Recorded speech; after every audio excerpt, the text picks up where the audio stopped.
Worth it nga ba? Tara at sabay-sabay natin buksan at alamin ang upgraded.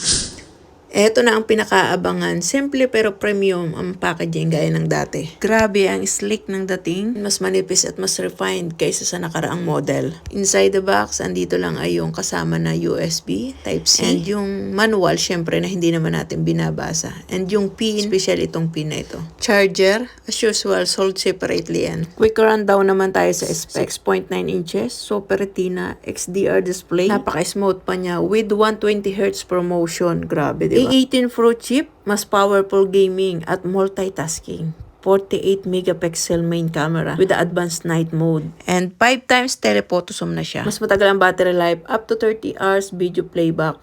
USB Type-C with transfer speed and ProRes video. Ang ganda ng highlight, crisp at battery smooth display. Perfect for bring watching and gaming.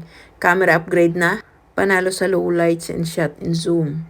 Mas efficient yung battery, di agad mapapraning sa at malulubat. USB-C, high-speed transfer, lifesaver lalo na sa mga content creator. Pero syempre may cons din. Wala pa rin charger sa box, extra gastos, di ba? Medyo mabigat pa rin kumpara sa ibang phones at syempre premium din ang presyo. Hindi pang masa friendly kumbaga. Sulit ba ang iPhone 16 Pro Max? Kung ang priority mo ay quality ng camera, performance, battery, yes, this is might be for you. Pero guys, kung okay ka pa sa iPhone 14, iPhone 15 Pro, baka pwede mo munang i-hold yung pag-upgrade mo.